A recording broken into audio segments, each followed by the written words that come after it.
Well, hi, everyone. Thanks for joining me today on Covenant Keepers. My name is Shannon. So excited to be with you today to talk about the important topic of church planting in St. Cloud, Florida. As many of you know, recently I became a church planter with Sins Network and our home church, the First Baptist Church of Melbourne. And so I've decided to create this message, this series of messages, in order to take up the topic of church planting so that we can do some teaching on this important subject. So let's go ahead and begin, first of all, by taking a look at some of the feedback that we've heard from some people about why to plant a church here in our town. Someone said this: we already have plenty of churches for all the new people in our area. Let's get them filled up before we start new ones. Someone else said, the church-going public is a shrinking pie. A new church here will just take people from churches and weaken everyone. Someone else said, let's help the struggling churches first. We need better churches, not more. I want to start out by saying thank you to these folks for being willing to ask these difficult questions and speak into these matters this way.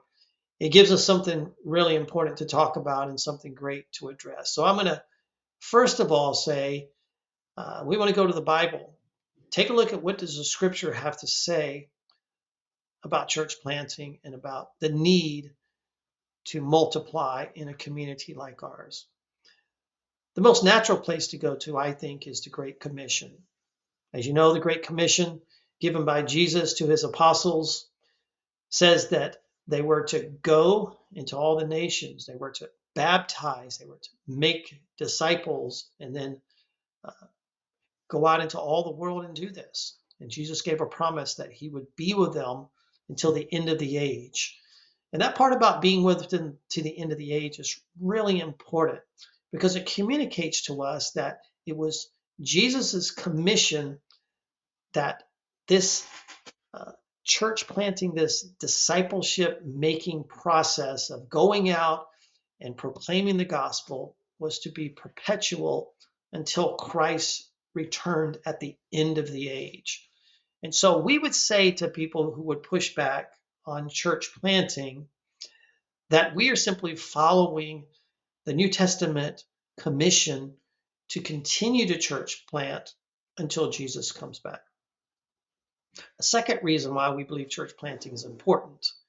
Church planting reaches new people in ways that established churches in many ways cannot. But what are some of the reasons for that? Well, first of all, many people who don't attend church, who don't consider themselves to be believers, will live in a town like this for many years and drive past the same buildings every day and will never consider walking into them because it's an established religious institution that they have drawn some conclusion about that has led them to believe that Christianity is not for them.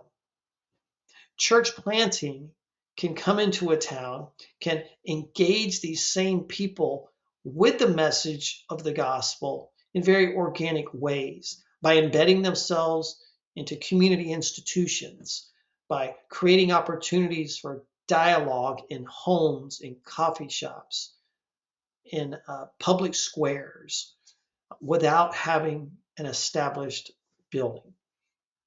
Another reason why we believe church planting is so important in St. Cloud is because new churches reach young people at a much higher rate than established churches do.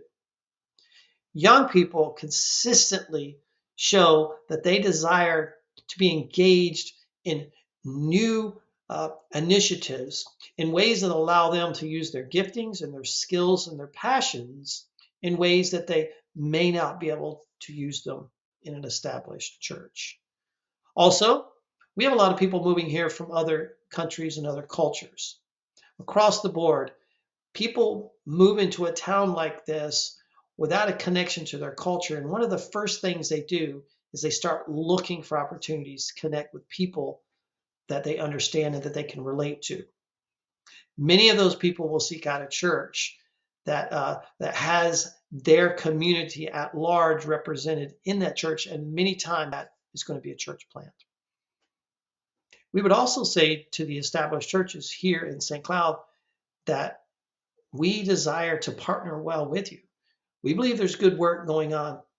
We want to affirm that good work within those churches, and we want to say to you, partner with us in the gospel to do this. Partner with us so that together we can reach more people than we can apart.